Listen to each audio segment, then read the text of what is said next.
چائے پیتے ہوئے میرے شوہر نے بات شروع کی۔ دیکھیں بھابھی، اس وقت آپ جس تکلیف سے گزر رہی ہیں ہم اس کا اندازہ بھی نہیں کر سکتے، مگر ہم یہ بھی چاہتے ہیں کہ آپ کو کوئی نقصان نہ ہو، کیونکہ آپ اکیلی نہیں ہیں، آپ کے ساتھ آپ کی 2 بیٹیاں ہیں۔ آپ کی زندگی تو اس نشے آدمی کے ساتھ ضائع ہو گئی، مگر آپ کی بیٹیوں نے اپنی زندگی شروع کرنی ہے۔ کہیں آپ کی کسی ناسمجھی کی وجہ سے ان کے مستقبل پر داغ لگ گیا تو کیا یہ آپ سے برداشت ہوگا؟ کبھی کبھار جب تکلیف اتنی بڑھ جائے تو کسی نہ کسی کو بتانا ہی پڑتا ہے۔ سوال کرنے اور مشورہ کرنے سے ہی پریشانیاں ختم ہوتی ہیں۔ آپ مجھے سچ پوچھیں تو آج دل سے بہت دکھ ہوا۔ جو ہاتھ آپ آنے جانے والوں کے سامنے پھیلا رہی تھی، کاش آپ ہمیں اپنا سمجھ کر یہی سوال میرے سامنے کر دیا ہوتا، یا میری بیوی جو آپ کی اچھی سہیلی ہے اسی کے سامنے کر دیا ہوتا تو میرے سامنے آپ کی عزت کم نہ ہوتی اور کوئی نہ کوئی حل بھی نکل آتا، مگر جن کے سامنے آپ ہاتھ پھیلا رہی تھی اس سے آپ کی عزت بھی کم ہو رہی تھی۔ اور یہ کیا اس مسئلے کا حل رہا؟ کیا آپ ساری زندگی سڑک پر کھڑے ہو کر بھیک مانگتی رہتی؟ ابھی تو آپ نے اپنی بیٹیوں کی شادی بھی کرنی ہے، تو کیا آپ ان کا رشتہ اچھے گھر میں کر پاتی؟ یہ جتنی باتیں میں آپ سے پوچھ رہا ہوں بحیثیت ماں، یہ سارے سوال آپ کو خود اپنے آپ سے پوچھنے چاہیے۔ میری سہیلی کی آنکھوں سے آنسو رواں ہو گئے اور وہ پھٹ پھٹ کر رونے لگی۔ میں نے اسے چپ کرانے کی کوشش کی، مگر میرے شوہر نے مجھے منع کر دیا۔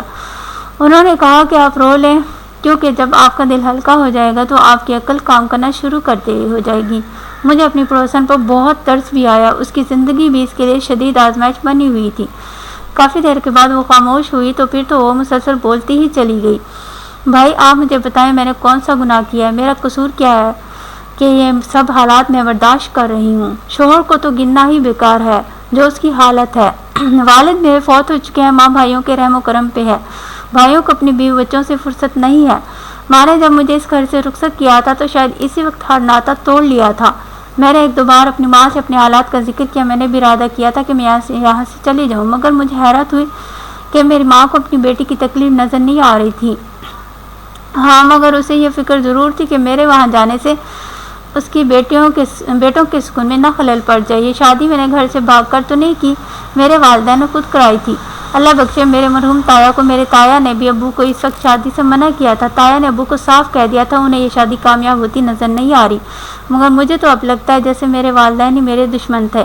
والدین بیٹیوں کی شادی ضرور کریں، مگر انہیں گھر سے دربدر تو نہ کریں، ان کے لیے گھر کے دروازے کھلے رکھیں تاکہ مصیبت کے وقت بیٹی کو بھی یہ حوصلہ ہو کہ وہ کم از کم دربدر نہیں ہوگی۔ اب آپ مجھے بتائیں میں کیا کرتی؟ میں سلائی بہت اچھی جانتی ہوں، لوگوں کی منتیں کی کہ مجھ سے سلوا لیا کریں تاکہ میرے گھر کا بھی سرکل چل سکے، مگر کسی پر اثر نہ ہوا۔ میں نے تو محلے میں بھی کام کاج کرنے کی کوشش کی کہ لوگوں کے گھر کے برتن ہی دھو لیتی ہوں، مگر مجھ سے تو برتن تک دھلوانے کے لیے راضی نہ ہوا۔ یہاں سب لوگ آپ کو اخلاق کے تو بہت اچھے ملیں گے، مگر کوئی کسی کی مدد نہیں کرے گا۔ بیٹیوں کے پیٹ بھرنے کے لیے مجھے کچھ تو کرنا ہی تھا۔ میں اور میرے شوہر خاموشی سے اس کی باتیں سنتے رہے۔ جب وہ خاموش ہو گئی تو میرے شوہر بولے، بھابھی اس طرح کے گینگ کس طرح عورتوں کو استعمال کرتے ہیں وہ تو ناقابل بیان ہے۔ مجھ سے جو کچھ بن پڑا میں آپ کے لیے کروں گا، مگر آپ مجھ سے وعدہ کریں کہ آپ دوبارہ کبھی بھی کنویں میں چھلانگ نہیں لگائیں گی۔ میری سہیلی بولی، اگر آپ کچھ کر سکتے ہیں تو کر دیں، میرے پاس تو آپ کو دینے کے لیے کچھ بھی نہیں ہے سوائے دعاؤں کے۔ یہ کہہ کر وہ خاموش ہو گئی۔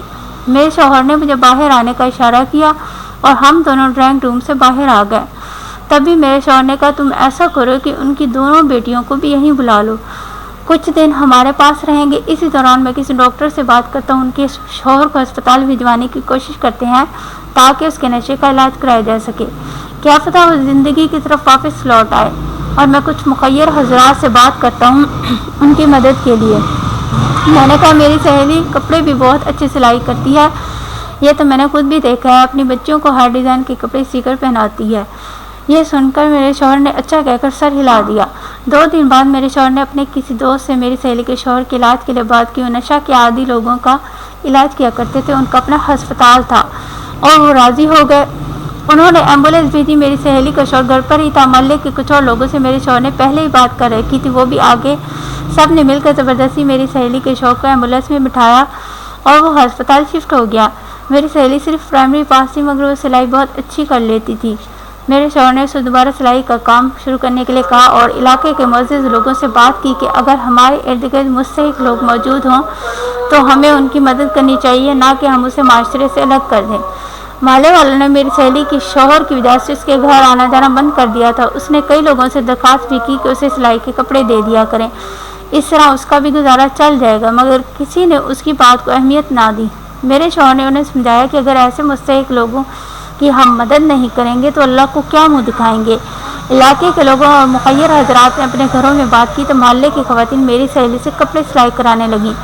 1 سال گزر چکا تھا، میری سہیلی کے حالات اب بدل چکے تھے۔ وہ دن رات کپڑے سلائی کرنے میں مصروف رہتی۔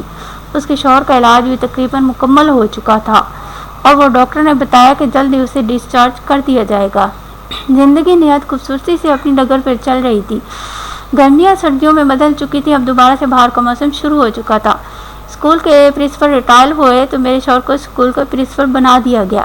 یہ میرے لیے بہت بڑی خبر تھی۔ میری سہیلی کے حالات بھی اب بہت بہتر ہو گئے تھے۔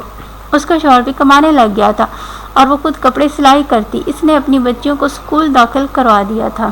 اگر آپ کو یہ سٹوری اچھی لگی ہے تو اس چینل کو سبسکرائب کریں اور بیل آئیکن کو پریس کریں۔ Thanks for watching.